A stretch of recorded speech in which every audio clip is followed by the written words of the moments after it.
Welcome to another week of Radio Melee. It's me, it's PP, and like a celestial being himself with that light streaming in from behind him, we got Zamu. How are you Hello. doing, Zamu? I'm doing great. Happy to be here. How are y'all? Is it Zamu or Zamu? I've never had to say your name, I think. Is it? Yeah, does it matter? You know what I mean? It is Zamu and it doesn't matter. And also there are some people, I don't know if you're one of these people, but there every once in a while there will be a person where it's like, please say Zamu. It sounds wrong when you say Zamu. But you're not one of those people. I feel like only you get to say that, right? Yeah, yeah. I tell people, because some people call me Toph, like new school people, Yeah, because which they is assume my name's from Avatar: The Last Airbender. And I'm like, no, it's just Christopher. It's Christopher. It's not Christopher. So whoa. yeah. I definitely People. thought it was like supposed to be Toph. Oh yeah, a lot of people don't know that. It's not even that surprising. But now you know. So Yeah. I don't care that much. I don't even really correct people. Like people they're like, oh, Toph. I'm like, that's me. But whatever. It's fine. At least we've got PPMD in the program, whose name is unambiguously pronounced with 4 letters. How you doing, Yeah, PP? I'm doing good. That doesn't stop me from getting a lot of additional other retellings of my name, but you know what? I guess at least they say those well and embarrassingly so, but good for them. The reason we have Mr. Zamu on here today to quickly pivot away from my name, Uh, uh, is because he went on a wonderful tournament run last weekend. oh yeah, people And should know about this. people do need to know about this. I mean, wins over. Of course, I mean the biggest one being Cody Schwab, but of course the win over The Ginger. Schwabinator.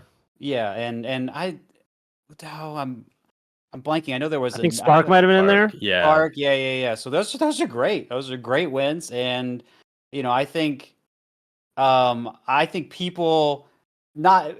I think a lot more people probably know about you or know that you're pushing into a higher echelon of play from this performance, or you can do it. And so I think one of the most interesting questions we can ask right now is what led to this. What have you maybe been doing Yeah. differently or not? What did How you? did this What was happen? that morning like? Did you wake up, you have your pre-tourney yogurt or whatever the hell it is? You know what I'm saying? Like, what? Describe. Walk us through that day. So I drove with two other people from Champaign up to Minneapolis. It's like an 8-hour drive. Um, Damn. and one of the people had to take a final before we Oh. left, so we were planning on leaving by like 4:30 p.m. And before that, I was playing some net play with Shabo. And then like Yeah. as that was wrapping up, Jmook asked if I wanted to play, and I was like, yeah, I don't have that much time, but yeah, let's play for a bit. And so that kind of delayed us leaving even longer. We ended up getting in around like 2 a.m.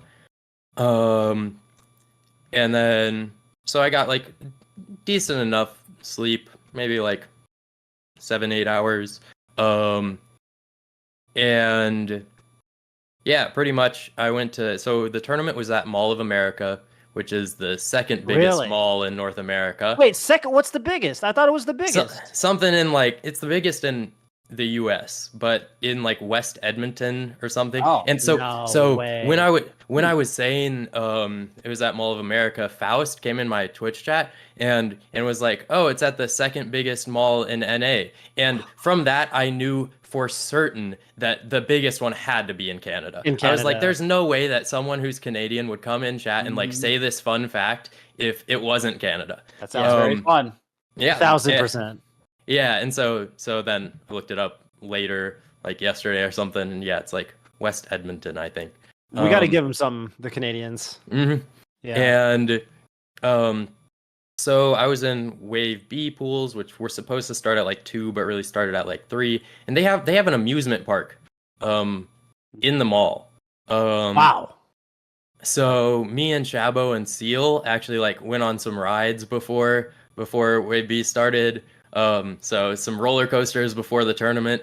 Um, Definitely like now that I'm saying it out loud, kind of a crazy tournament experience because that's Yeah. that's not normal that you can go to a tournament and just Right. like yeah, we have some time before pools. You wanna go on some roller coasters? Hmm. Um, Did that so help? Did that change like the way you approached it? Were you a little more loose or what? I think that it was definitely like a um I was having fun quickly. At the like it's good if you're at a tournament, sometimes you aren't like necessarily like instantly just like having a good time. And that definitely like I feel like set the stage for feeling good for the day. But yeah, so then I did that, then we went back up to the venue. I played friendlies and I was just like feeling pretty solid about it. You were just kind of vibing. Yeah, yeah. You weren't tripping about it. So there wasn't anything about the experience other than it being in the small and riding roller coasters that was maybe that different. Do you think there was anything about your preparation for this event that was different, or something you've learned recently, or anything like that? So, before it, I had been putting more hours into Melee than I had before, like some previous tournaments I've been at. But a lot of those hours were playing Mario. I've been I playing a saw lot of that. that guy. Yeah, he's really fun. But overall, there wasn't anything too different. But I had some like conversations. So at Kilroy, so Cody beat me at Kilroy, which was like maybe a month or two ago. And he destroyed me. He two 3-0s, and literally, so like winners finals, he 3-0s me very easily, and then like losers finals, I believe I had to play against Preeminent, who's like a pretty good Fox, and I kind of destroyed him. So it's like I'm playing hot in the Fox Ditto. Grand starts 3-0. I think in 6 games there were maybe 2 last stock games. But me and Cody teamed at that event, and one time in teams, I think this was like maybe one of the, we lost a couple games, but we lost a game to, I think it was Mech and Eggy, Ganondorf Peach. And my hands were just like kind of shaking afterwards, and he was like, dude, just like take a minute, take some breaths, don't just jump into the next game. I was like, okay, you're so right. And that was really helpful. And then like kind of after Grands, he was like, you did not take your time at all. And so I like that there's that feedback from, because some players won't give you that, you know what I mean? yeah. It was super nice. And after that I was like, yeah, you're so right. And I think I've had a variety of Drug Fox lessons since then. But I know we had talked a bit about that idea, and just like whether it's taking a few seconds on the Angel platform or between games, just like, or like something I feel like I hadn't been doing very well is kind of going into friendly sessions really planning on trying to be focused the whole time. And so like that kind of idea, and just like each game is a new game to focus, and each stock is a new stock to like really focus. And so that idea was really helpful, and I think I implemented that. And it's like a funny thing to like implement, because it's not gameplay at all. Like, Right. okay, I took a sip of water between games instead of pressing start faster. Right. But it was really helpful. So then at Out of the Blue, which was a Chicago regional maybe 2-3 weeks ago, I played against Ginger, and I was doing a pretty good job about like taking my time, really trying to stay focused. And I won 1 set and lost 2, and he won the tournament. And after that, Fiction was like, hey, we should talk about this. I feel like I could really help you with this. And I kind of said some stuff, and he was like, I said something like, I really didn't feel like I was playing the matchup very much at all. He was like, 0% gameplay related, all energy management and mentality or something. And I was like, okay, interesting, sick. I'll hit you up in the next few days. Did not hit him up at all. And so when I played against Ginger in winners finals at Wisdom Melee, that's maybe the first time I've said that that as the name of the tournament instead of Mall of America tournament. Ooh, there's like a little echo. Yeah. You want to? Oh, I'm also echoing. Oh, okay. It's been correct. Thank you, production. Thank you, production.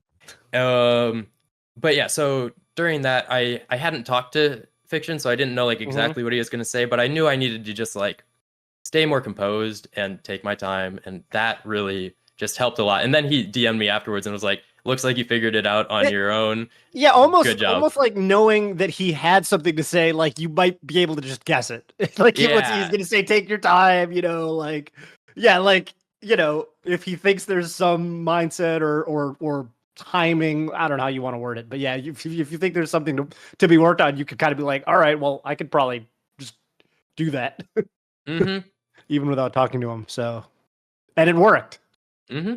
Yeah, I saw you play Ginger in another tournament pretty recently too, where I think it was close-ish, but I think Ginger got the better you at that one. So this was like a triumph on multiple levels from that regard. Yeah, that was probably out of the blue.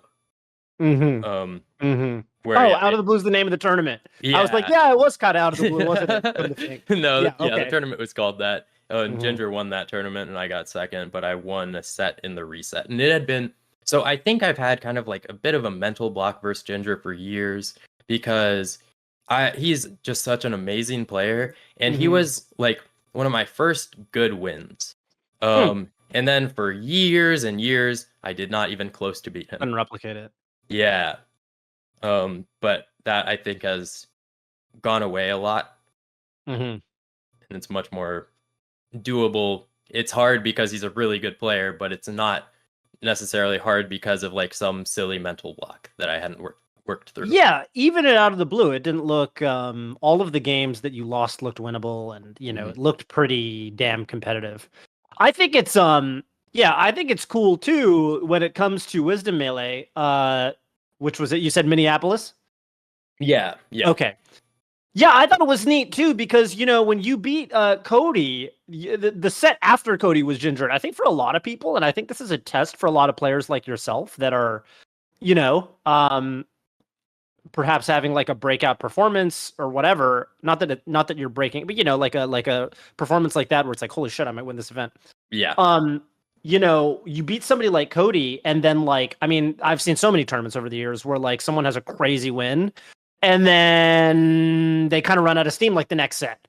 Sometimes it can be matchup related. Like I'm thinking of, for example, like I don't know, I remember like Zane beat Leffen. I was like, oh my god, Zane beat Leffen, and then he just kind of got rolled over by S2J the next set, like it was like unceremoniously. And I feel like I've seen a lot of tournament performances like that. I think there's something to be said for like, you get your win on like arguably the best guy at the event, but then like to stay locked in and be like, no, my job's not over yet. Me myself too. I have had when I used to go and compete at a lot of tournaments, I had a terrible time at this. Like usually I would have, if I ever had a great win, like an upset, I had like one per tournament. It was very rare that I had tournaments where I beat more than one really good player, and I feel like it was because how did Cody word it when he remember he didn't pop off that one? Somebody's like, no, he's like, one more, I gotta save that pop off energy. I feel like that's like something that's really hard to do. Yeah. Was that intentional on your end where you kind of like got to stay dialed in? Was there kind of anything on your end that you kind of had that realization for yourself? Or so after I beat Cody in winners, and I reverse 3-0'd him, and I went over to my friends, and I was just like, I can't speak. I just like couldn't. My brain felt like it just kind of had stopped functioning, and I could not like interact with anyone in any like reasonable fashion. I just like didn't. It was just like if you said something to me, I'm like I kind of understand the words you're saying to me. They're very simple, but I just like can't respond to it at all. And my head just felt like so empty. And that kind of like, and it was like kind of at tournaments in general, I've started being kind of more like reclusive almost, and not really wanting to like talk to a lot of people, even though it's nice to talk to people too. It's just when I'm at the tournament, it's like I'm at the tournament, and I just all I am here to do is to play my opponents and try my hardest. And anything that is not like in line with that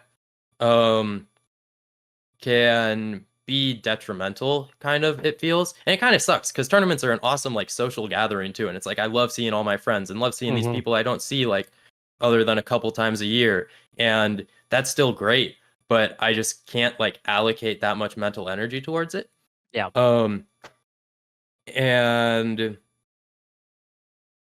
so yeah, so after I beat Cody, my brain is just fried, and then I have to play Ginger, but I'm just like kind of sitting there. It's like, okay, I know I can do this. And I'm like, I didn't feel like my brain wasn't working for Melee. It just felt for like anything other than Melee, my brain was not. Yeah. And so I didn't like, I wasn't even feeling I wasn't feeling particularly fatigued going into the Ginger set or anything. It just felt weird for sure. Like surreal. Yeah. That's really cool. And Yeah, it wasn't even go ahead. it wasn't even like surreal in like a wow, I just beat such an amazing player, this is crazy. It was just like so weird feeling, just like I guess like how much energy I put forth like to play the game. Whereas just afterwards I was just like dead. But in the moment you were kind of in the zone is what Yeah. it sounds like. Yeah. That's tight. I hope that I hope that continues to happen for you, because I mean you've been definitely feels like one of the guys who could really break into that top echelon, and it's cool seeing you perform at such a high level for sure. And for me, I've been kind of wanting to get you on Radio Melee for some time. I think for me it was like ever since we had like a hallway conversation, and I think it was Big House last year, where I realized I didn't know much about you, like from a person to person perspective. Right? Like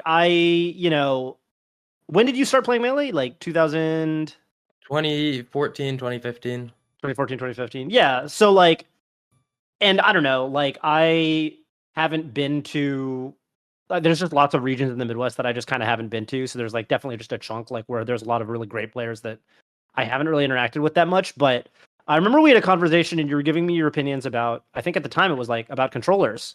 And I, regardless of what your opinions were, I was kind of like, oh, Zamu is an interesting opinion haver.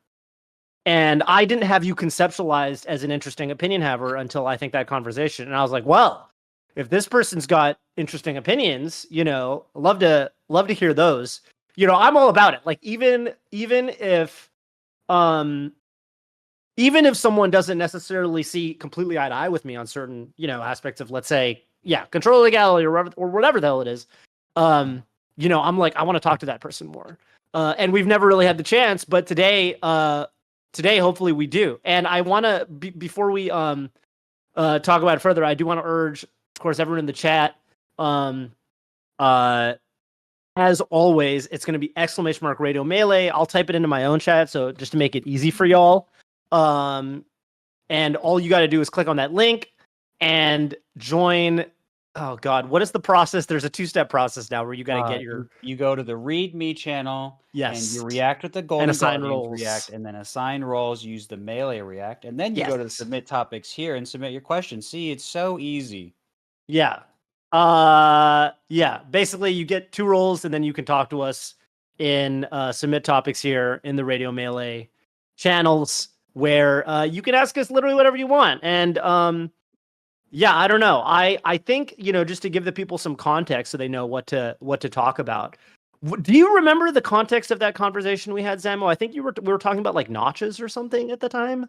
Yeah, I once you started talking about it, I started to remember a lot more, because I'm pretty sure this was in a phase of my life when I was talking a lot about the stage list and talking about how green greens is good, if I remember right. This could have been hell yeah. See, this is what I'm all about. This is what we're here. This is what we're here for on Radio Melee. Yeah, go ahead. Yeah, and I think I know we talked about UCF a bit and how I don't like some of how UCF is done, even though I think it's overall just like amazing and really good. But yeah, I remember I don't like the idea of making Melee easier. I think that's not a great way of like making it more accessible and things like that. It's like, I think Melee is hard, and I think that is one of the coolest parts about Melee. I love that about it. And so like, it's like, I am a shameless notch user. I play on a Goom Wave and I've got notches. But I don't think notches should be legal. Like, I don't think we should like do stuff like that where it just like kind of removes a skillful aspect of the game. Like even in some of my Sammy lessons, like like a good angle will happen, and at first he'll be like, "Whoa, sick," or whatever, and then he's like, "Oh, probably just notches." And Yeah. and it's like it's kind of lame that that's just what we do now, rather than like something. I remember practicing my angles without Mhm. notches because that's Yeah. something you had to practice, and I don't think notches necessarily fully trivialize it. Maybe I'm just bad at using them. But like those ideas, it's like these are just not what I value in Melee. And so I Mhm. think like kind of box controllers kind of also um conflict with kind of the way I think about Melee and the way I like it. Mhm. Mhm. Stuff like that. I like that you're willing to say like, and I think this is, yeah, it's like with the UCF thing, right? It's like, if I can remember your argument, it was basically something to the effect of like, okay, look, I mean, yeah, given the world we live in and the state of like, there's a difference between like what you would have your ideals be and what you think we should be doing given the current state of reality. And I think it's cool that you're willing to compromise on that, right? Like, I think we were basically, it was something along the lines of like, yeah, like the current implementation of UCF like trivializes certain things that like actually you think are like healthy, essentially, like if they were actually tested. Whereas like, and I don't remember which aspects of it was. I think you liked, if I remember correctly, I think you liked that shield dropping shouldn't be controller dependent. Was that one I of them?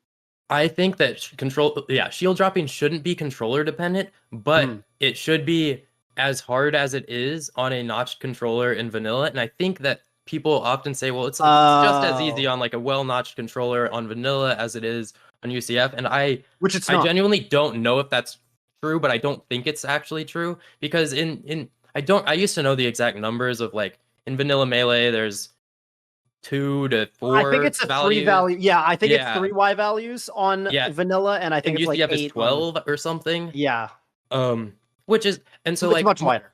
yeah, and so I prefer like the when like old faster melee net play delay based Hmm. there was a build where like you put your controller into your shield drop notch, you press like L or R or D-pad or whatever, and that like calibrates where your shield drop Oh, notch is. And it's and still it's you have to just hit as those wide. values. Yeah. Yeah, you still have to hit the vanilla range of values, but you get to guarantee that your controller has those values at the correct place. Hmm.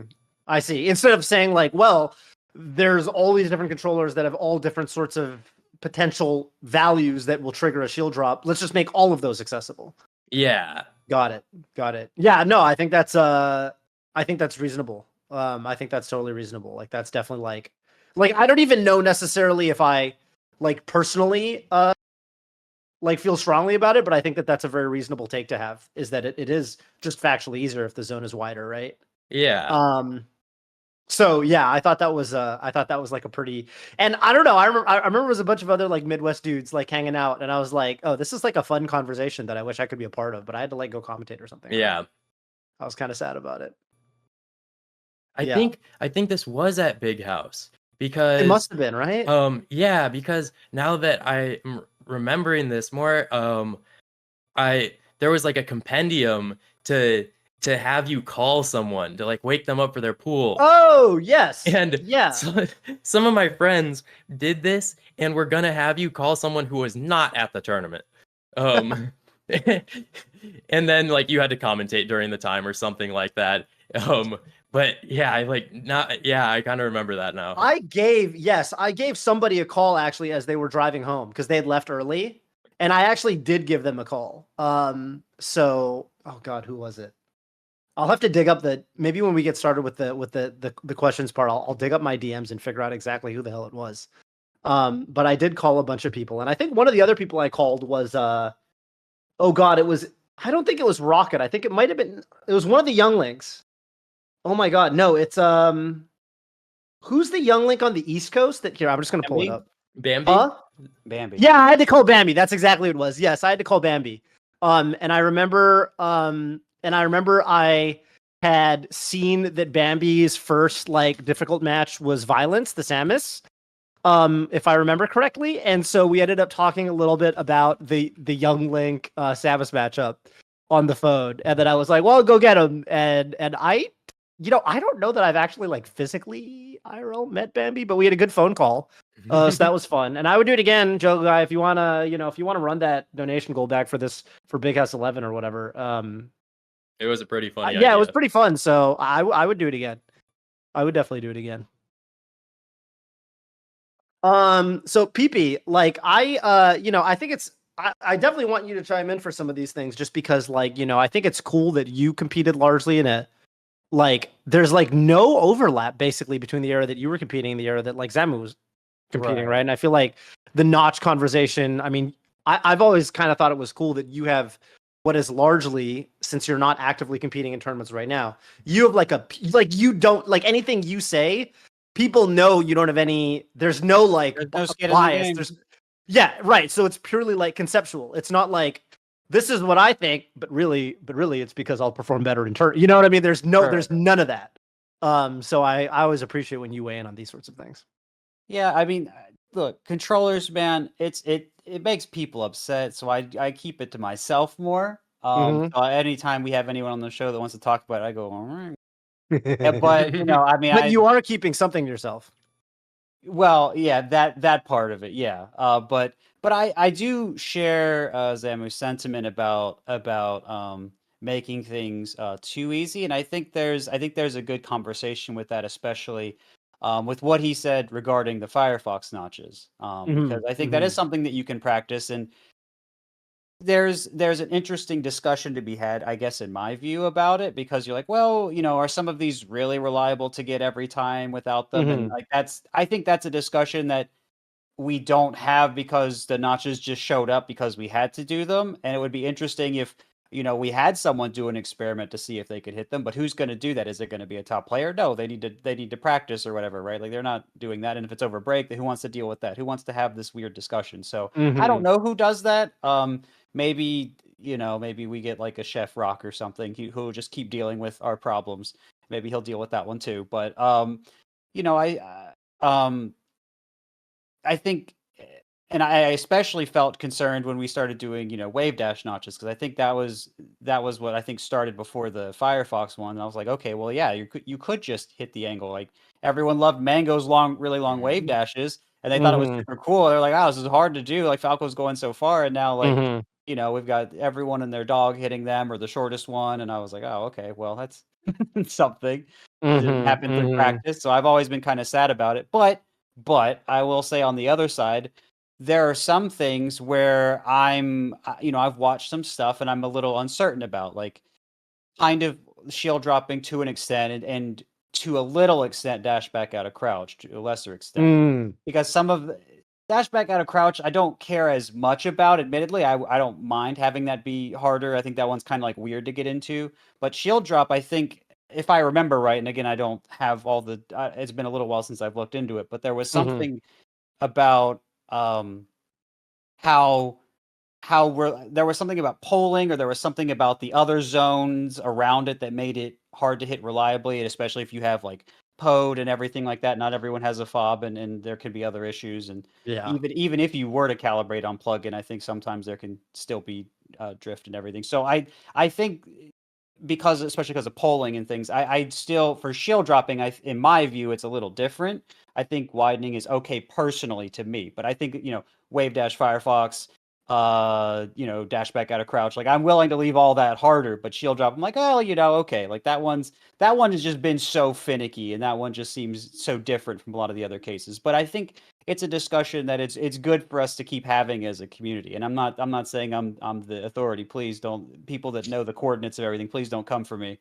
But I think I do like the philosophy that Zamu puts out a lot. Sorry, I'm getting used to it. I did Zamu the other way for so long. Forgive me. Yeah, no, I feel it. And I guess like, no, I mean, yeah, I don't know. I just, it's almost like been taken, I feel like, for granted, when it comes to just like, these days it kind of feels like, I mean, this is kind of the question we get every couple months, or people write in and they're like, well, what are we doing about like a, unified rule set for this stuff? And the answer is always like, well, I don't know, but it'd be nice. So, from my perspective, it's like, oh, it's worth talking about just to bring up every now and then, even if nothing else, right? Just to like and the rule kind of set let people stuff, know that it's still in flux. and the rule set stuff, it's not that we don't care. It's not that anyone doesn't care, but I mean, Zamu, I'm sure you know this. It'd be interesting to hear your perspective on this since you're newer, but we had the melee backroom back on Smashboards where we made all the decisions. We made, pretty much even the modern rule set about the melee backroom, largely, yes. and we made very small modifications since then. But we tried in a more modern era. Blur tried to put people together, and everyone thought it was the Kingdom Hearts organization of death and doom. Because they were like, oh, well, who's picking this? And it's not democratic and so on. And which the melee backroom wasn't either. Spoilers, but they did a good job. I mean, they had problems, sure, I guess, but they overall did a good service for the community. And so, do we do that the same way? If you hold elections, is that just a popularity contest? Like, what? That seems like nonsense. Who's eating onions so they can make the rule set, right? Like, that seems weird. So, I'm curious. Great reference. Thank you. And I'm curious about your perspective on what we could maybe be doing with the rule set, Zamu. Yeah, I definitely think that there's a lot kind of to think about, basically. So my region has been running a 6-minute timer. Really? Yeah, at our weeklies, and then at I want to House ask of you about Bane. that. Okay. And it's been pretty cool. So the first weekly where we ran it, I just timed everyone out. And it was like obviously so silly. Like I would have just won those games way faster, but I'm just like dash attacking them at 300 so that the timer will hit 0 because I think it's funny. Kind of being a little mean. Stuff like that. But it actually had a lot of impact in some matchups. Like we had a local Peach player and a local Puff player, their games are already taking that long, but now they're playing for timeouts, and I think that's pretty cool. I genuinely think, I think it is worth thinking about maybe trying out stuff like a 4-minute timer. I've been saying this for a while, but because so like floaty matchups, there are different skills tested, and at the end of the day, you want the rule set to let each player's skills be adequately tested to determine who wins the match. And I think, sure, maybe you're playing like Samus Peach, and you got 4-minute timer, and it's going to time almost every match. Maybe not sometimes on Yoshi's, and maybe not some games if like someone dies early. But it's gonna go to time a lot. And maybe it's like 2 stocks to 2. In the time of those stocks, there's still like enough interactions that have happened to where it's like reflective of skill. And then also another thing is that sometimes like the idea of the timer, I don't know if this is necessarily true 100%, but the idea of the timer is to basically make it an actual rule that whoever is down is supposed to be the person that needs to approach. Right. And an 8-minute timer just generally doesn't really do that. Like, sometimes it does, but usually it becomes more of like an honor system kind of thing. It's like, I know I'm supposed to approach because I'm down. But I agree. I actually agree, and I will throw in, and I'm sure PP, I don't know how you feel about the statement I'm about to make, but I feel like Mewtwo King built a fucking career out of violating this rule. For years. But anyway, which not to simplify, please don't take that out of context. Not like Mewtwo King didn't do a lot of other things better than literally everybody else on the planet. But you get what I'm saying. They made a combo video of him doing that with the Mega Man remix playing. Yes. And then I also think it's cool to abuse the rule set as best you can. It is cool to challenge the established perception of what you should be doing. But then we should fix it, especially if it works. Right. Yeah, I don't know. I've always been sympathetic to like how and by the way, how did the Peach and the was it Puff? Oh, yeah, Peach Puff. How do they feel about it? Their games are now going to time. Do they like it more or less? I feel like when the Peach was winning, the Peach liked it more, and I think the Puff liked it less. I think it was just like, well, if I'm losing, it sounds like it didn't change too much for them, dude. Yeah, that's how things go. Yeah, That's then very honest, at least. yeah, and then at one of our weeklies, a Fox player timed out the Puff in one of the games, and it wasn't like the goal was necessarily time him out, but that just like kind of is what happened. And then so we were doing this to kind of like prepare and see what it was like for House of Pain, which is one of the Champagne regionals that happens each year. And this one was called House of Pain 23, the lab, because we ran flex pools, which is where it's best of 3. Pool sets are best of 3, but if it goes to game 3, it becomes best of 5, and there's no bans ever. And so I think that's pretty cool. And then we ran a 6-minute timer. I don't know if it really impacted much, but like I had a game versus Michael. Game 1 of our set had 12 seconds left on the clock. And I think sometimes people think like, well, a lower timer really, like, now puffs are just going to try to time people out. But really, Michael had to approach me way more than he may have felt like he needed to if there wasn't a threat of that. Right, because the more time you have in the clock, I guess the logic is the more time you have remaining on the clock, the more you can kind of sit and be like, well, the onus isn't gonna be on me to approach for like another 2 minutes, so I can keep doing what I'm doing. And maybe they just get impatient and make a mistake. We all get so impatient. Right. And I mean, who's to blame us? 8 minutes is the longest timer that I think any fighting game has. So, it's it's bound to happen. Do you know? I'm just sorry. I'm just so personally interested in this. That I have one more question about it. Is there any data on whether you feel like the term, because the naysayers for years have been saying, if we make a shorter timer, it'll actually make the tournaments go longer. Do you have any data, or do you have any sense if the tournaments are going longer or shorter or anything like that? I don't think so. I think so. Royal Flush a few years ago ran a 7-minute timer, and I believe, if I remember right, 0 games went to time, so it didn't affect anything. And I think 6 minutes is kind of like, and I'm just making this up, but I think 6 minutes is kind of more of a break point where that could be true. Because maybe a match that would take 5 minutes normally with an 8-minute timer is going to take 6 minutes. But I don't think it really is going to change much. Whereas like a 4-minute timer, I think would make it like have to run faster. Yeah. Right. Yeah, there's a certain amount of time where it's like 4 minutes just isn't long enough to make. There's too many games that go longer than 4 minutes for it to like of course it's going to take faster. Yeah. But yeah, and I guess the argument becomes like, well, maybe people are playing for that 4-minute timer more often, but then how much does that actually impact the runtime of the tournament or whatever? Yeah, no, I feel that. Really curious to who's the TO whose idea this was. Do you know? I'm not 100% sure. It was either, I think this might have been a Laser Claw idea. He's like our main head TO right now, but he's been in the UK this semester. So it might have been June. She's like the person that took over kind of while he's out of the country. But yeah, I'm not sure. Yeah. Okay, that's fair. Yeah, I just like I don't know. I'm always a fan of when TOs just like have like they just do it. I don't really like have a solidified opinion on this anymore, but at the time I appreciated the joke. I just said, you know what, I'm going to be the guy that just says no wobbling or whatever, right? Like I think it's good when TOs just step up and like why not? Like we used to do it all the time.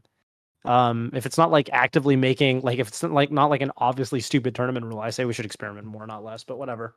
I agree. I really liked the off season. Having like Mute City was legal at the end of it. I genuinely think we should do more things like that. I think that because Melee's been around so long, and even at this point for like so long, we've had a pretty standardized rule set. It's like sometimes maybe FD is a counter pick versus a starter, just transformations or no transformations, like stuff like that. But it doesn't like really change that much. But I think that there's a lot of stages that don't like make the game less skillful. They just somewhat change some of the skills tested, and I think that's really cool. And I always say, so like when I'm like talking about like a kind of rule set that I think would be fun and not like uncompetitive with like like green greens, which maybe is actually just too degenerate, but I don't think so. I genuinely don't think so. And in this rule set, even in best of fives, you have bans. But like green greens, Mute City, Brinstar, and then like Stadium with transformations as the 4 counter picks. And then the 5 starters, including FD, and then in a best of, I think what I was saying is in best of 3 you get 3 bans, and in best of 5 you get 2 bans. And DSR is on, and I don't remember what timer I had settled on, but maybe like 4 minutes or whatever. And then I would always say like, this is what I hear when Scar says there's so much more melee to be played. Yeah, that's fair. Dude, I love that you're saying this stuff because you know, it's it's something I've always felt is that like, but it's hard to talk. I will say, and this is kind of what I meant when I was like referring to like, you know, PP having skin in the game or not, you know, whatever, is like, I don't know if you ever get this in Zamu, but like, you know, we're Fox mains, so sometimes you say things like, I think this stage is cool, and people go, rightfully, they're correct. Yeah. Your character is really strong on these stages, and if you add stages to the rule set, it generally makes your character better, unless it's like Brinstar or whatever. Yeah, I'm like, I always get used it. for like transformations on Stadium. I'd always be like, I know you're just like saying, well, you're just a Fox player and transformations are good for Fox. I'm like, if I played Sheik, I would still say these transformations are so fun. They're so cool. Yeah, I've been outplayed by Sheik on like stadium transformations plenty of times. Like, it happens, and I've wave shine people up the water stage slopes, and then they break out of my wave shine because you can't call. You know what I mean? Like, Yeah, there's like a gazillion things that can happen on those, and I feel like I always used to really enjoy seeing outplays related to the transformations. But you know, a lot of people don't agree with me or whatever. It's fine, you know. But fight me. I miss them in a lot of ways, personally. So, you know, it is what it is. I was watching some VOD like literally 2 nights ago of God, it was some tournament in like 2016 or 2017, and it was after the IMO should be replayed moment with Leffen and Chu or whatever. But like someone on the commentary was like, yeah, well, you know, this tournament doesn't have UCF, so blah blah blah. We'll see if they miss a dashback or something. And I was kind of like, damn, this didn't feel that long ago. Like, this is, I know it was a couple years ago at this point, but it was like, wow, we were still, you know, it wasn't like completely standardized yet. Like, we'd been still messing with the formula. So yeah, it's kind of wild, you know. People kind of take for granted that we have this unchanging game or whatever, but I don't know. I think it's cool. Like, yeah, with off season, for example.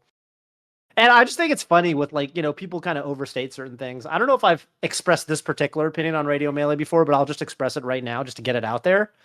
I don't know. I think it's like, I thought it was silly when people in the aftermath of that tournament, people were saying like, well, AMSA won this tournament, but shouldn't matter because they had Mute City. And I was like, AMSA didn't play a single game on Mute City the whole tournament. Like, no one took him there, and he didn't take anyone there. So like, why does it, like, what did it affect? You could argue that maybe he fought someone different, because you know what I'm saying? But it's like, well, yeah, but he had to beat Wizzy. At the end of the day, he won because he was the best player there on that. Exactly. Day. Right. Exactly. Like, I'm just like, dude, I don't really think it had anything to do with the outcome, like, at all. I do, you know, so I do want people overstate that sort of thing. Yeah, for sure. So PP, you played, I don't know when you started playing, but I played on long those enough stages. ago. Yeah, you played on not our 6 stages. And like, so did I they got feel... one of them banned. Yeah, and that's great. Like, yeah, that's what it should be. I think it's like, keep things legal until they need to be banned, and then try them out. It's such a big discussion, and I think you know, it's something that's interested me is I watched Brawl go through a similar thing Melee did, where they started with a bunch of stages and then they pared it down, and it was and I mean, the reasoning was kind of similar as in Melee in a lot of ways. We're like, Meta Knight, it could just do some insane stuff on this stage and we ban it, it'll be better. Kind of like how if Fox was, you know, too fast on Hyrule or Termina Bay or whatever, like he can just run around and he's faster than everyone, and so, you know, whoever's winning does that, and it's not interesting gameplay. It's over centralized, and you just have to pick Fox because of that. And so it was like the same sort of thing happened, and then it was interesting. Both games, and I think this, I think they before Smash 4 came out, they just like, oh, we're just banning everything preemptively. So I never saw this again. But what sort of happens eventually, and it's a part of a larger talk that I think is interesting, is people just start saying, well, we were playing on stages that aren't doing as much to us, but why would we play on those when we could play on stages that just aren't doing anything? We don't have to learn about the nuances. I don't like that. I don't like the stage is asymmetrical. I don't like that the stage has a rock shoot out of it occasionally, or the lava comes up from the ground, or whatever, right? Like, that's weird. I don't like it. I just want to fight the other person. And that's sort of something that developed in both scenes independently over time, because there ended up not being that much overlap between the leadership of the two games, but they both sort of arrived at this decision. I mean, I think Brawls was a little more like, we have to keep Meta Knight in this game, I think, or we just gotta get rid of a lot of stages. So I think there was a little more of that element to it, but I think the same sort of thing still happened from what I could see. And so, yeah, it really comes down to what you value. And at this point, I just feel like the community, I mean, the fact that the community is trying to ban Fountain of Dreams for having random platforms instead of, like I just feel like we're in such a space where it is inconceivable to the general player base to change that. But that being said, I have no problem like trying out things or trying all that, because of when I started with all kinds of nonsense going on, and so I've played it and I've experienced it, and I think it's interesting, and to see that in a modern setting would be interesting. But yeah, as the modern player base goes, I don't know if I don't know, people would just, I mean, maybe it'd be good, maybe changing stuff up, people would be like, oh well, this is interesting, what's going on, and they all meme on it, but hey, at the end of the day, they're talking about it. Yeah, Yeah, go ahead. If I had like way too much money, what I would do, so like off season had a large enough prize pool that people were gonna go because people want to win a large prize pool. If I had a lot of money, I would be hosting some crazy tournaments. People would go. Yeah. And like top players would still win. And like I just think that's a very funny idea. And then I also think something that like just force them to yeah, it's like, okay, $50,000 pot. You're gonna go. Yeah, only pokey floats, like or something. Like I wouldn't actually want to do that, because I would want to do like what I think are like cool competitive rule sets, not like silly, haha, you're gonna go because you want money. I would want cool things. And so one thing I wanted to say briefly was that my first kind of like my main like first foray into competition was the Pokemon trading card game. And I think being someone that comes from card games, I have a bit of a different perspective on variance and just like like whether that is okay for competition than others have, because my thoughts are that like if I lose because of a Fountain of Dreams platform changing, that's okay, and I'll accept the loss. And also, I'll be trying to play around it to the best of my ability. And I'm DIing to where the platform could spawn, so that if I get re-grabbed, now I can DI off the platform. It's like people. I think a lot of top players do think about things like this, but I think people don't think about like all of the best possible counterplay they can do. And like, J-Mook with Wispy is a phenomenal example. Yeah, exactly. Like, wow, he literally gets a slide off of Wispy like 3 times every major, and like more than I've seen any other Sheik do like ever. And I'm like, I wonder if that's partially intentional at least. Yeah, and if I'm like playing against J-Mook, I'm aware of him trying that, and so like I might make a specific read because I see Wispy is blowing, where maybe I like read his double jump after that, or I just like read that he's going there and like do a stronger attack rather than like a bear, because or maybe I have to give up the edge guard and just like retreat to neutral instead of getting reversaled. But I just think that like this might be a fighting game thing overall, but at least in Melee, people really don't like variance in the game, and and it feels inherently uncompetitive. But in card games, what I think is the main skill in card games even is what can you do to mitigate variance. And sometimes you'll still lose. You do everything right, and sometimes you'll still lose. And I'm sure they want to hear that. Yeah, and I mean in Melee it happens to some extent a little bit too, but it's just like it's okay in my opinion for that to happen. And I think it can be cool. Yeah, I think that's like a totally fair viewpoint that I don't hear, Yeah, and I It's don't chewed think off very many enough. people really agree with it, and I think it's fine. I think it's like a kind of weird and silly viewpoint in some ways, but also it's what I think. Dude, I Yeah. mean, we got a question at one point. I don't know if this ever got like asked like live, but I think I read a question somewhere to at least to me that was like, what if Melee adopted like, tennis has 4 majors a year and then 3 of them are on one type of surface and then one of them, which is the French Open, is played on clay and it's just like a completely different like so like one of the majors every year it's just like it's like if there was just a different stage list like it like one out of your 4 majors or something and it's just like and they're competing for a lot more money than we are.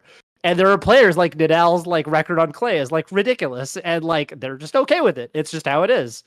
Um, I'm sure that in I don't know, golf, like every golf course is different, right? Like they're all super duper different. That's kind of part of I don't know, whatever. Like every sport like has varying degrees of this sort of thing. So I don't think it's that unreasonable of an opinion to have. It's funny when I talk to like people like Scar about it because I think he's on like the other end of the spectrum. Like he wants to reduce it as much as possible.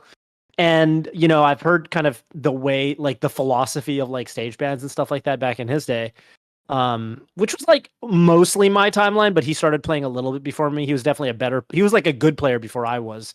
Like he was he got 5th at Genesis, which was owned 2009, and I was still like I was nowhere near. I wasn't even like local PR level in 2009. So, um, the way he kind of described it to me, and maybe PP, this is more along your timeline, so I'm kind of curious what you have to say about this. Is like, oh my god, like he would basically say like, yeah, we knew that there were all these wacky stages you could counterpick, but a lot of the time you would just ban like Dreamland because you would just kind of assume like, oh, the other guy's not going to pick one of those wacky stages because we all kind of think they're stupid, and then they would pick one of those stages and be like, oh my god, I should have banned it. Instead, I banned Dreamland, which I don't really care that much about banning. And to me, it's just kind of wild that it's like, dude, like, yeah, I mean, if there are that many stages, like, you really should ban one of them, shouldn't you? I mean, like, you shouldn't assume that your opponent's gonna have just the same value system that you do. But I don't know. I mean, maybe I'm looking at it the wrong way. I don't know if that was your experience at all, PP, or if you thought about it differently or what. While you were talking, I remembered that that happened to me once, Okay, and I think it was like a puff took me to like Brinstar, and I was like, oh. And I you're was like, like, "Oh, oh I yeah, they can forgot. I do that. forgot. I'm getting punished so hard for forgetting." Because it Yeah. was like I think that was a time when like the rule sets were like kind of changing, and like I thought maybe it wasn't gonna be Mm, legal, and then it was or something, or maybe maybe I forgot. that did happen. Yeah. Yeah, and so regardless, I was very punished. But I would say I was pretty good about banning the more extreme stages because I mean Mhm. there are a lot of them, but I think something I did and before events, I guess you don't have to do that so much now. I'd read the rules beforehand. You had the Mhm. Smashboards thread. It said the rules in the pin Yeah. post, or the first post, or whatever, and you read it because you're like, well, I don't know what's about to happen at this thing. So we better make sure that we prepare and practice on the stages that might be there and all that kind of stuff. And I think that's a valid skill. Um, and I think, whether and how much of that encourages people to pick up other characters is also an interesting discussion. Like how, because, do you want the stages, you don't want the stages to be so egregious where you necessarily feel forced to, but to make it an interesting decision to how you split your time and who you play it for and who you don't, and the counterpick system, I think is made to be used. And so I think Mhm. that's all interesting. So I'm not necessarily. It depends on how we wanted to go about it and which dimensions. But I think experimenting with it, like Zamu says, there's nothing wrong with Mhm. that. And I'd be curious to see what effects it would have. But I think, I also feel like if we do it we need to do it on a large scale and ideally for more money, kind of like Zamu says, or like we do it one tournament and everyone's going to be like, okay, it's one tournament. I'm not practicing differently for that because the next tournament's going to be the same and the tournaments before it that I'm practicing for also are going to be the same. Think you'd need something that really gets people to go, okay, well, time to see if I can really abuse this 4 minute timer because I want that $90,000 or whatever, Right. So that's the weird state we're in. But I do hope we at least experiment more, if not try and form some way to make some rules or do seasonal rules or whatever. I don't care how we Mhm. do it, but just trying something out and having some system that sort of decides something for melee would be nice. Yeah, I feel No, that. but Well, let's at this point I think we got a bunch of questions coming in. Kind of had an influx of questions. We should get to the caller soon, but before we do that, let's go ahead and make sure we get to the bottom of the community voice from last week. Which we definitely remember. Yes, because our producer is about to put those responses on the screen. Yay! And we're gonna be reminded what the question was. Oh yeah, it was basically like it was kind of like a follow up to even the previous week's question, which was Right. from Moki 2 weeks ago, asking like what's a good like hobby to do if you're a Smash player, like what's a supplementary hobby for Super Smash Brothers. And then we had what something I think is a little bit analogous, which is what's a skill that Right. Smash has taught you, besides like literally, like the game itself. Slammer coming in saying Smash definitely taught me how to get over performance anxiety. I used to even get stressed without an audience learning how to play guitar because I was just so embarrassed hearing how bad I was by myself in my room. Smash time is respectable, fun, and crucial to the learning process. Just put yourself out there and feel no shame in being a beginner at something. It's the only place you can start with anything in life, and you don't want to cut yourself off from new experiences for fear of failing. Yeah, I really feel that. I like this is kind of, I think we talked because we had Coney last week, and I think I might have even mentioned that, like, getting into like commentary for Melee is probably not something I would have done if I hadn't done like theater in high school. Like I definitely think stuff like that, performance anxiety, like, I would get super nervous in front of a crowd of like 20 people. Right. And then, I never would have been able to envision like doing what I do now. So I think it's really cool to get those sorts of life experiences. Yeah, just being on stream in front of like even like 20 people is just a lot because you're like, well, that's a class for me or whatever, right? But some people like they're on stream at a major and it's like thousands of people and they're like playing Zane and he's like there with his pillow and you're like, oh god, Yeah, right. And so but after that you're like, okay, well I survived. It was fine. The pillow was a little intimidating, but you got through it. Zamu's got a pillow too, by the way. Yeah. Oh yeah, it's true. Strong pillow game coming out. My counter to his pillow. Yeah, you It's gotta like have something. negative times a negative. Just cancels out.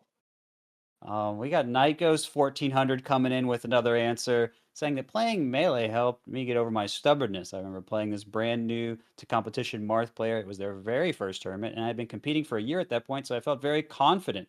My tech skill was far better. But I just kept running into forward smashes and kept telling myself that as long as I stuck to my game plan, I would be fine and close it out in the end. I lost not just that set, but also a P+ set because we were seeded to play each other in both events. I spent the next week just thinking about how I play and having to confront my personal demons if I wanted to progress and get better. It taught me that I could challenge myself in the journey of self-improvement. And yeah, I feel like, I think that's what I love about, that's kind of like the spirit of open brackets is you can just challenge someone, but you can also be challenged by anyone. Some people can maybe be so used to playing certain styles, and when something new happens, they're like, "Oh, well, I don't." Dude, I had to play Borp. Oh no, you can't be stubborn playing Borp. no. So I've been there. And Well our last writer, Noel Hernandez. I don't usually go to tournaments nearly as frequently anymore. Adult with 9 to 5, etc. But what I did learn earlier was on how to chat with people and figure out how to read people's tones either before or after sets. I used to do light TOing in college, and the ability to interact with anyone was something I developed over the years. Nowadays, I always enjoy chatting with others and learning mentalities, motivations for all things. That's really cool. I wouldn't have thought. Hey, how about that? Join social skills. Develop social skills and that's hygiene, a big right? sell. And hygiene. Yeah. Look at that. Let's go. Take that, Reddit. Let's get our callers for the episode. We got a couple lined up. Our first caller is going to be. We've had this one. Okay, PP, you addressed this caller last time. I did, and I nailed it according to the information at the beginning. So you should do it again. There's no way I'll mess up. Nahome Tesfai, hello. I said it right? What's your question for us today? Yep. Still it's Nahome City. Yeah, Nahome Tesfai. Oh, I've been reading it as like Nahomedes Faye. So I didn't know where the space was. You know what I mean? I thought the space was anyway. That's fair. Yeah, sorry. What do you got for us today? Yeah, if you could transform between two characters, sort of like the Sheik Zelda transformation, which would you choose and why? Oh God. Oh dude. Gee, I just where you can already do this, right? I don't know. I don't know what I would choose. Oh golly. Well, I think there's a really the most tryhard answer has to be like Fox Puff. Yeah, I was thinking like Fox Mewtwo at first, but I think Puff would just be smarter and way better. Because you've the nice thing is you can recover. You know, Yeah. you turn. I'm off stage. Okay, cool. I'm buff. But also, you could rest. It would if That's you're good. at 0-0, it could be better to like be Puff versus Fox, for example, rather than being Fox versus Yeah. Fox. That's Well, a good point. I bet if you had to go by percent, you had to do that slow transformation. I don't know if that Yeah. would be worth it. I think it's just Fox Marth, but I just think that's the best dual main in the game. Oh, Because Fox you just Marth. can't get stage counterpicked then. IMO. I Mm. mean, you could counterpick to like instead of being Fox Marth, you could be Fox Puff, and then you get counterpicked to FD, and then you go like Marth Puff or something. And Okay, then I you got a can't get completely different counter- angle. I got a counterpicked even harder. completely different angle for y'all. I'm gonna go Falcon. Because Falcon's biggest weakness is that he sucks in the scrap and he kind of has to reset to neutral, but Falco likes to scrap. And Falco's, I'm not going to say biggest weakness, but one of the problems he has is like, sometimes it's, he's great at comboing and building up percent, but it's like, okay, sometimes you have to finish your combo with like a back air and then edge guard them. Now you can finish your combo with a knee at like 50 and they'll die. So You guys are I thinking guess of like really fast transformations. yeah, I guess the question, no, Mm. that's a good point, right? If I guess it- the question is how fast the combo is the. If it is fast, then that could change my answer. For sure. If it's like the same speed as the Sheik Zelda transformation, I feel like the only real big use would be recovery. But if it's fast, if it's like yeah, quick can you and do you it can do it mid combo, yeah, like Falco, like Falco, just like stomp, shine, transform back, knee.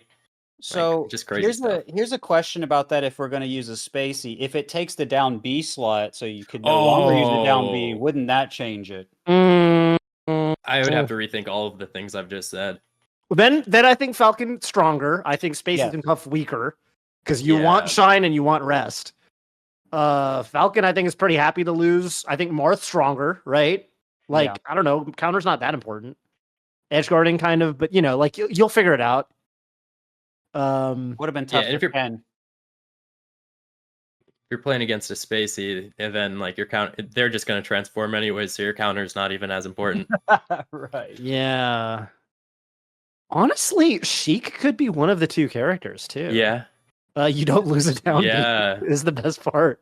Well, do we leave Sheik and Zelda attached then, for the sake of this? Like, are we putting that? Are we taking the twins apart? What are we doing? I guess here? we take the twins apart. I Unless see, you want yeah. like 3 that you can do Yeah. 3 like Pokemon trainer. I think Sheik Puff you've an argument for that, right? Because you there's one time that you do really want to transform. It's when you get hit off stage and you want to recover. And there's spots where Sheik kind of sometimes has to eat to hit. And you could turn into a floaty and just recover and kind of be okay. So I think there's an argument there. It's weird. I'm kind of thinking about this, and I'm realizing, because if we're the only character because we wouldn't be the only person that can do this in this hypothetical melee. It'd be also other people that could do it. And if they all lose their down Bs, then that means the Spaceys are just way worse. They just all lose shine basically. So it's like, I feel like given this, I feel like Marth has to be one of the characters in this. But I don't know how the rules really work out. But I feel like Marth has to be one of the characters because again, counter you don't lose as much, and then he still is just dunking on people anyway. He's just an insane character anyway. So Something Yeah. like Sheik Falcon might be crazy. Yeah, not really. Nope, changed my mind. Because you changed your mind because both of them have the recovery problem where both of them kind of want to get a Yeah, recovery. pretty much. Yeah. And it's like you don't really there's never really a chance as them to like go through the full transformation and it be helpful. Like maybe as Falcon, if you get a hit below 24, maybe it's more likely to lead to a stock than if you get a hit as Sheik below 24. But also you're probably only leading to a stock if you're getting a grab anyways, which you can do as Sheik. And Right. I'm also like only thinking about Fox, like fighting Fox. Yeah. Which granted is important. Yeah, not as important in this format. What if there's an argument for ices?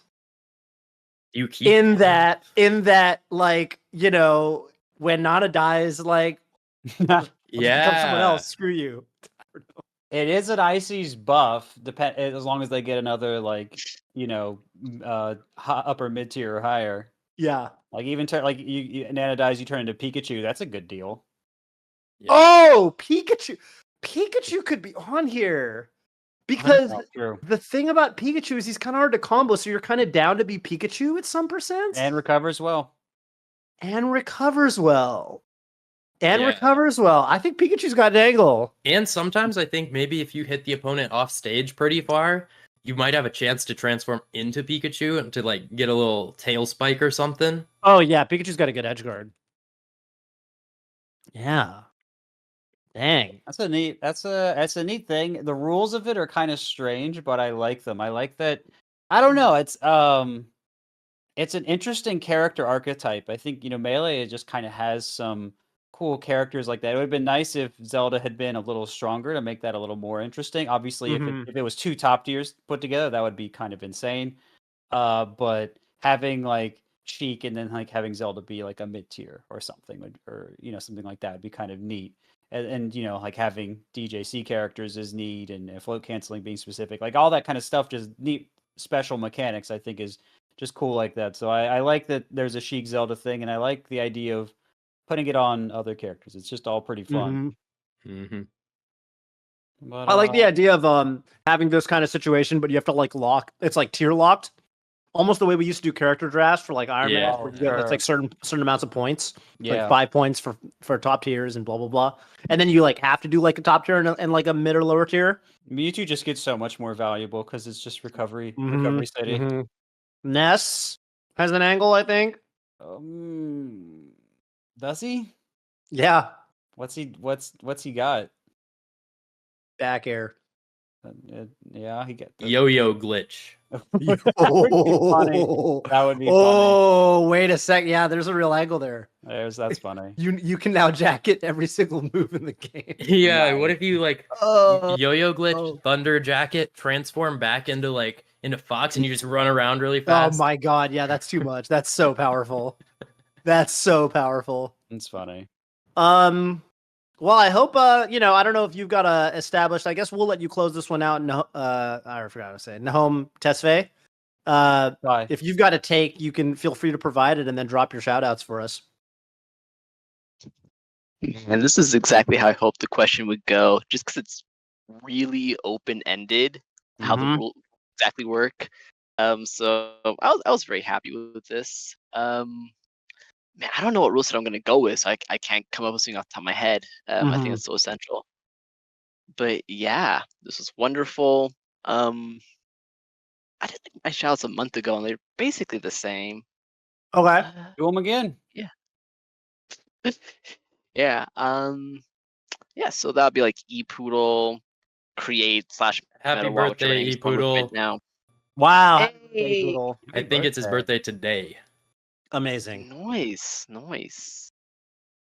Yeah. So happy birthday then. That's a pretty good shout out. And once again, the Footsies Discord. Gonna have a ladder this weekend, so it's gonna be a lot of fun. Cool deal. All right. Well, you have a great rest of your day. Thank you for calling in. You too. Take care. Best of luck to everyone in the Footsies Discord. See Let's get our next caller in here. We got a couple more questions to go through. And it's going to be Chris Toker. Chris Toker, what you got for us today? Where are you calling in from? Hi, I'm from NorCal. Oh, hell yeah. Yeah, my tag is Chris Toker. And Sick. yeah, I've been playing this game for 5 years competitively. Okay. But I started playing when I was 11 years old. So Oh. basically my question is I really enjoyed making Mario big in between stocks, and I've come to learn within the past 5 years that some people don't enjoy these types of actions. Is it toxic to taunt in Melee? Oh man. Okay, I've got a great take here. That no one's ever, to my knowledge, I'm the only person who has this opinion. I think some taunts are toxic and others aren't. Oh. Wait, I think that's a standard opinion. You think that's a standard opinion? Okay, Or do I you think mean maybe character taunts? character. Okay, I think okay. some That's a character less standard taunts. opinion. I think no. I think some character taunts are a lot less toxic than others. For example, Captain Falcon's taunt, not toxic. Like, it's just show me your moves, dude. It's so iconic. Like, if a Falcon hits a Yeah. sick combo and asks you to show him your moves, that's just Smash Brothers at that point. Like, you can't get mad at that. Like, come the fuck on, dude. It's show me your moves. Mario getting big on them, I think debatable. I think Fox's taunt can get pretty toxic because it's just like when I think about what a toxic. If I was in a fight, like a street fight with someone, and they were like, "Come on," I'd be like, "Maybe I will come on," like that's the kind of thing that would rile me up, maybe even like Yeah, I'm on the protective. street. So, and then what are some other ones? Peachy. Anyway, play Peach is Falco. kind What of about his toxic, I laugh? think. Which one? Falco's laugh. Is that toxic? Does he laugh? It's a little chuckle. It's a small chuckle. He goes like, hmm. He says more in Japanese. And if you're in Yeah. Japanese mode, he goes on spiels. Yeah, he's got stuff to Um, talk to you about. Anyway, that's my 2 cents. Y'all You go know, ahead. I guess I'll let Mr. Zamu go first. Our esteemed guest, what do you think about taunting? Is it toxic? It can be a little toxic, but who cares? That's like my main thought. If you're like, if someone is being annoying and like literally taunting you all the time, or like the thing when like someone's playing a Peach and then they just spam down smash, it's like that's not a taunt like the action taunt, but it's like similar. If you're like getting annoyed at the opponent taunting, it's like you're just like you're the one that is losing the most. It doesn't Right. matter if they're being toxic to you. It is your own personal interpretation of that toxicity that is causing you pain. And it's just like, you just can't care. You just can't care. It's annoying, but it's annoying and move on and try to play better Melee. And like, and it, I don't know. I think that it is a silly thing to like really like care about a lot. It's like, wow, these people are taunting me. I'm so mad. It's like, who Yeah. cares? Who cares? And then if you're the person that's spamming taunt, it's like, don't you have like anything better to do? It's like, do you think this is so funny? Like, if you are gaining so much joy from spamming taunt that like the world is just like a better place because of it, then like good for you. But like, who cares? Just like play the game, get better at Melee. Why do you care about like taunting and making people mad? It's like, shut up. I'm so with that. Like, I feel like, yeah, like it's not just the taunt itself, right? There's like different levels of intent behind it. And there's like, you play people online that like, they're clearly just in a bad mood and they're over it and they're spamming. It's not, sometimes it's not even taunting. Sometimes it's teabagging or spamming one move in place or something. It's like, dude, like, I don't want to play you if you're like, I don't know, I'll play people with like my Falcon and then I'll like 0 to death them. They're playing like let's say Marth, because I had this experience like the other week. And then the Marth, when they finally take a stock between stocks, they just do up airs in place. Like, oh, look at you, you're only doing up airs because I DI'd in on 4 of your up airs and then I got kneed. And it's like, yeah, I mean, that's the move I'm supposed to use to kill you. I don't know what to say. Like, am I not supposed to use it? Or like, I had it with Falco, and then a Marth started doing neutral bees in place because I'm lasering them, and I'm like, yeah, I mean, look, you're on unranked, and when in my day, I didn't have a way to practice without driving to someone's house, right? And you've got it so good, you can sit at your computer in your room with your air conditioning or whatever in your gamer chair and get practice across players across the world, which is a remarkable feat of technology. And it feels good. It feels as if it's offline if you have a decent internet connection. And you're choosing to like take that gift that Fizzy has given us and instead of treating it as practice, you're getting mad like a Falco's playing neutral correctly and shooting you with this laser. Like, dude, I don't know what to tell you. Like, good luck when you decide to go to tournaments. Because you can't rage quit out of you can, but you have to leave. Yeah, there's like out of the bracket. a social kind of like embarrassment, but instead you just need to like be annoying and online. Yeah, I think people just need to like, I would like it more if people were kind of more honest with themselves about like their emotions when they're playing Melee. It's like it's fine to get mad, but it's just like you're just being annoying for no reason. Yeah, like, you know what I'm saying? It's like, come on, man. I don't know. Anyway, I'm with it. I think the actual I should respond. We should respond to the actual Mario taunt itself. I think getting big on them is hilarious. I think everyone should watch the most recent episode of the Reads where I think it's called We Get a Little Toxic, and Mango plays a bunch of Mario, and I think he keeps getting big on people. But I think that and Mango's like, dude, are we toxic? And I'm like, dude, I don't know, man. I think it's just funny. It's like Mango's playing Mario and I've he's been studying like Mario. It's a good Mario. I mean, Mango's got one of the better ones, so it's too good of a taunt. Yeah, I see. Taunt can definitely be a little toxic. But it can be a little toxic. But overall, it's how you wield it. It's how you wield it. I could never get mad at a Mario. Personally, I could never get mad at a Mario getting big on me. I think that one is, by the way, something we got to talk about. That one is, some taunts have to be a little bit more calculated than others. Okay, young Link taunt, you can't always get away with the young Link taunt. You gotta throw Mario the taunt is boomerang also pretty first. slow. Gotta throw boomerang first. Mario taunt's also pretty slow. Like sometimes, I remember, I think one of the kills, like Mango gets a kill and he's like, "Ooh, do I have time to get big on him?" Sometimes you don't. They're gonna spawn, and you're way bigger. Your hitbox is super big, so you know there's like a bit of a. So me personally, I will never get mad at a Mario, taunting me. I just think it's too good of a taunt. It's like, to me, it's like S tier taunt. Yeah. Too much You know, joy. I'll tell you this, Chris Stoker, and everyone else listening that hasn't seen this yet. We had Aklo on the program, Yeah. a while ago, and that was the subject of most of what we talked about in the first portion of the show, because at the time, Aklo was starting to get really good results, and he was Aklo taunting on people, which is really just regular taunting, but sometimes he does a little. Oh, Zamu, what's up? Well, that just go on, and then I have something to share about Okay. something similar. Okay, sure. And so there was a big discussion about whether it was okay, whether it was not. And Aklo, I think he was just kind of having fun. When he did it, he was like he hadn't intended to make anyone mad, but a lot of people interpreted it that way. Which it's a whole thing. And I think we didn't have this discussion when we didn't really take online as seriously, when the community wasn't as big and everything Yeah, like that's that. true.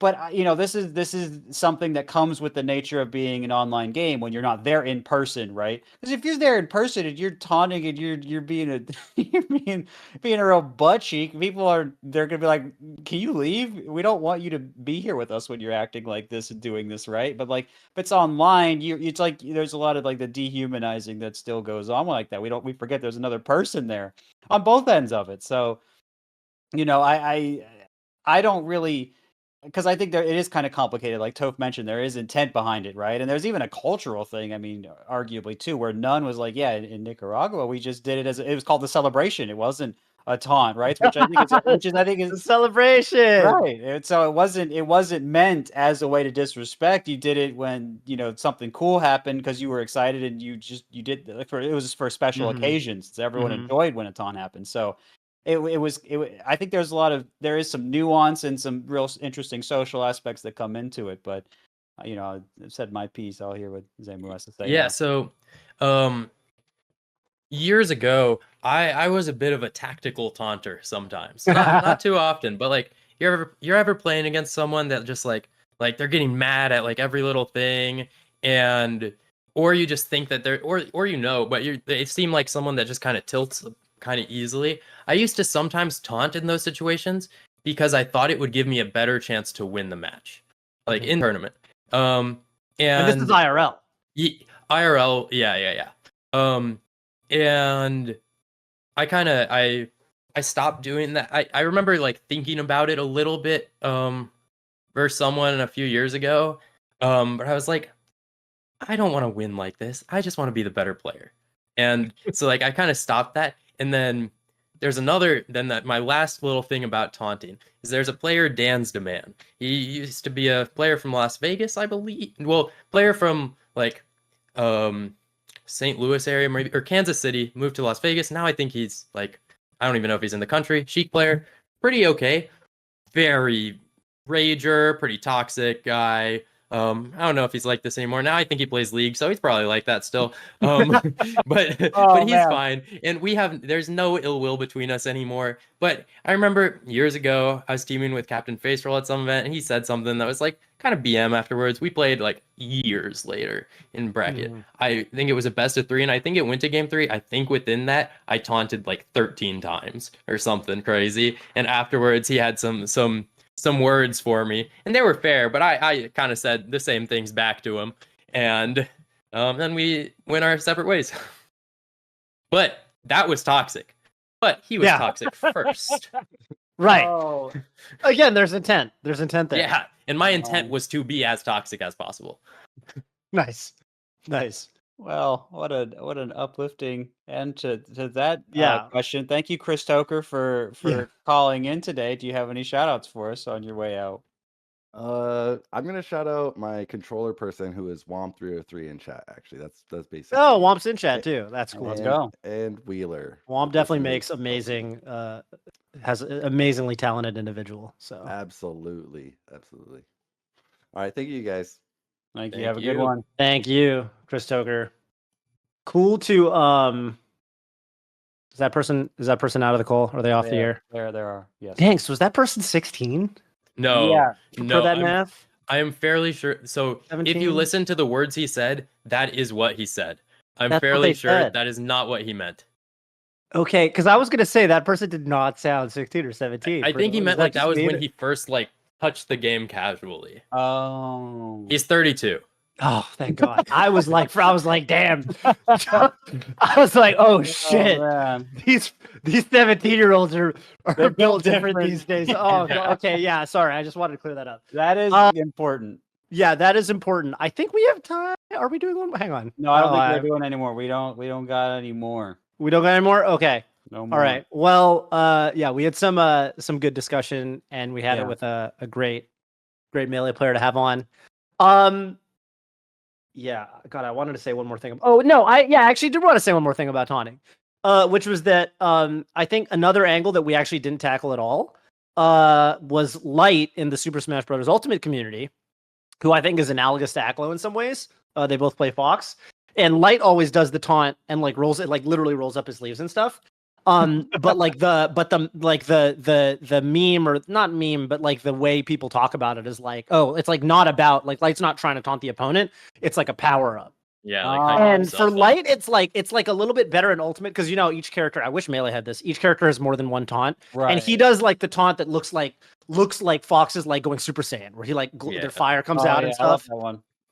I do like that one. I wish we had that one. And so, by the way, this is why I say I think some taunt animations are more toxic than others. But anyway, point is, yeah, that's also a thing that like, sometimes you're almost taunting for yourself.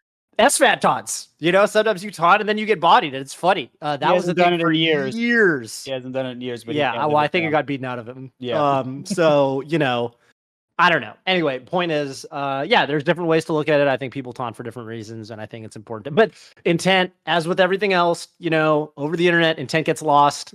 It's a bummer. And this is why everyone should go to tournaments and hang out And also IRL be nice to tournaments. each other, regardless. and be nice of to each other. Yes. Yeah. And I love Captain Face Roll.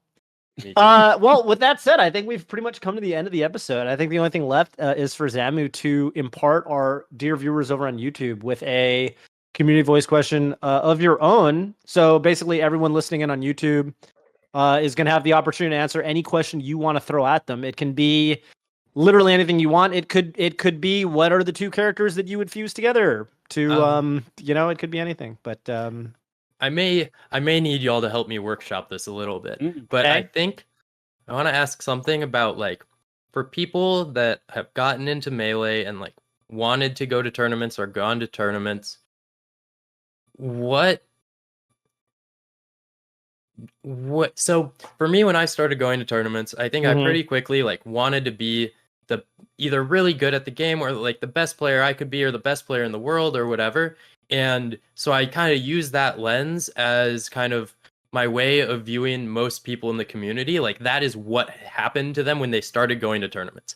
But I don't think this is true at all. And I think it kind of shapes a lot of my perspective about the community. Can you explain what you mean? So basically, a while ago, I tweeted something about commentators and how I don't think you should be allowed to want to be a commentator I unless love you've this been. tweet. Yeah, I remember this and- tweet. you DM'd me after it. Yeah. Unless you've been like unless you've been competing in the community for 5 years first, just like trying to get better at the game, liking the game and stuff like that. Mhm. Because to me, I can't really like fully fathom the idea of like wanting to have a role in the community other than like good Trying to win. player. Yeah, Right. trying to win, because it's like, why do we go to tournaments? To try our best to win every set we sit down to play. Mhm. And I think TO is like I like it when people want to be TOs. Don't like it particularly when more. people like want to be commentators. But just like that idea of like, yeah, why did you get into Melee if not to be the best? Mhm. So Is are you what looking for Jackzilla said. Are you looking for answers that are not I want to be the best? You're looking for answers besides that. Like, what's your Kinda. I guess Or, because I don't if think or if they do want to be the best, maybe what are some other reasons they got into it? Am I understanding this right? Because I'm just trying to understand what your question is. yeah, I'm trying to understand what my question is too. Okay. Because I don't I want everyone's answer to be the best, and I don't like necessarily want like the answers that aren't that. But I do like kind of want to ask the question. So So you want to ask a leading question. For our YouTube viewers, please just write in chat CV colon I want to be the best smiley face. yeah, Yeah. pretty much like how yeah, I don't know. So I guess to make it into a question is why, if you attend tournaments, like what about competition do you enjoy, and does is your motivation to be the best player that you can be, or is it to more so enjoy your time in the community? And those are not mutually exclusive, but I think they can kind of take a different form in the way you interact as someone in the community. It's what Jackzilla in chat says. Zamu's gonna feel bad when all the answers are to make friends. Well, so that's my answer too, though. That's Right. That's the thing. There's two wolves inside of us, right? yeah. There's always two wolves. You know what's funny? This may shock you. When I first started playing, I didn't really want to be the best at all because I didn't think I could be the best. And I developed that goal years down the line, like because I got into Melee in 2008, and I was like top 100 in like 2013. I was like PR in like 2011 or 12, which is kind of a longer curve maybe than a lot of players. And I think for me, when I first got into the game, I just thought the community was really cool, and like I wanted to kind of be a part of it in some way, if that makes sense. But I also identified, I guess, that like, you know, a way to do that was, and then like I realized that first of all, there's Melee the community and there's also Melee the game, and I really enjoyed both. And I think the things that attracted me to Melee the community and Melee the game were actually different. Melee the game because it's a really fucking cool game with a lot of expression and stuff like that. And then there's Melee the community, where you know I'd been watching Ken and Isaiah and these guys for so long, and I was like, wow, it's actually like you know who actually I talked about recently about this that had a very similar take to me was actually Jmook. And Jmook was talking about how when Jmook first got into Melee, it was like, you know, there are all these like characters in this you know TV show or anime or something. And then now it's like suddenly he's like one of them. Yeah, And that's really Toph cool. and PPMD were definitely entities to me for a while. Right. And I had Yeah. my set of entities that I thought were just really cool. And I would go to tournaments because I was like, dude, this is awesome. Like I get to like see it in person. It's always cooler in person when you get to. And then I kept going to tournaments that I realized like, well, I'm not that bad at this game as it turns out, and it's really fun. So I developed that goal midway, but I actually don't think I started with it. And I don't know how common that is or whatever. Like I think some people like from their inception in the community, they want to be the best. I'm also really curious. This is all to say that I'm also really curious kind of how people frame their own relationship with the game or with their community or with their local scene or whatever it is. Because I think people do look at it differently. Even people that get very, very good, like even people like Jmook, like kind of can start as fanboys.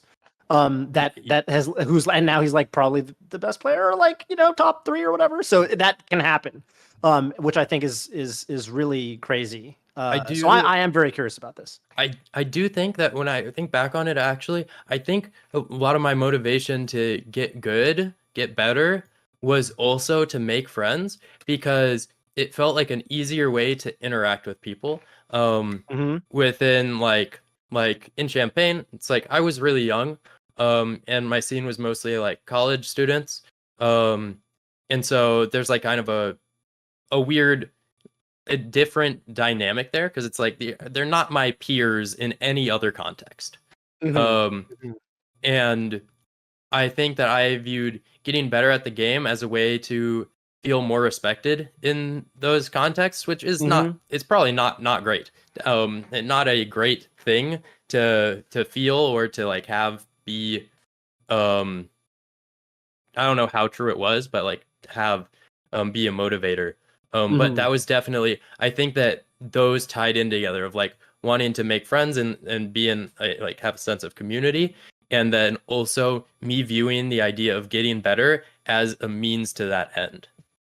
Right. I think that's a pretty common experience, to be honest Yeah. with you. I also bet that the responses to this sort of thing differ wildly with age, actually, and the age you get into Melee. Yeah. I think that people, depending on what stage of their life, I think it really like influences your perception of how first of all how good you want to be, how realistic you are versus how idealistic you are, things like that. So yeah, I'm really curious. And this goes all the way up to, I've talked to like people like Mike Ross and Daigo, who are older than me, and they're still like Daigo especially still competing, and like his kind of take on like competing and still trying to be the best, is very different than somebody who's like a teenager. Because like he's like I think 40 now. So yeah, really interested in this. So I guess let's summarize the community voices. Like how would you word it? Like basically, how do you frame your motivations for participating in Super Smash Brothers Melee? Like how do you kind of perceive that for yourself? I think that's kind of the question. Like how do you frame your motivations for competing, playing in competitions for Melee, and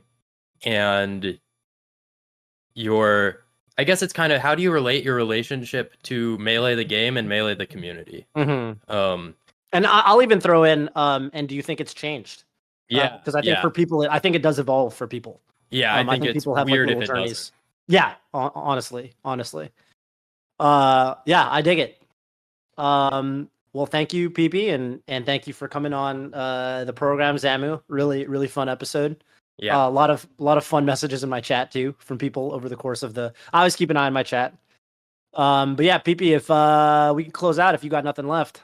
Nothing else. One quick word I just wanted to say, if Coney really had me thinking last week about how important it is to not be seen only as a hardcore community, because that might alienate some. If you like Melee because you think it's fun and you like hitting with Falcon Knee and Falcon Punch, and that's all you want, hey, more power to you. I'm glad you're here and you love Melee. I think it's a great game at any level, and you can enjoy it however you want. That's right, but none thinks B-moves are cringe. Well, okay, so cultural differences. Cultural differences. Taunting is a celebration. Yeah, so I just wanted to validate some people that may feel that way. I want everyone to feel welcome here, but not to say that being hardcore is bad or anything. I love that too. I just want I want the Melee to be as big as possible. That being said, thank you so much for coming on, Zamu. Thank you so much for holding it down, Toph. Thank you so much, callers, listeners, viewers of the world. We will see you next week. But for now, this is Radio Melee signing out.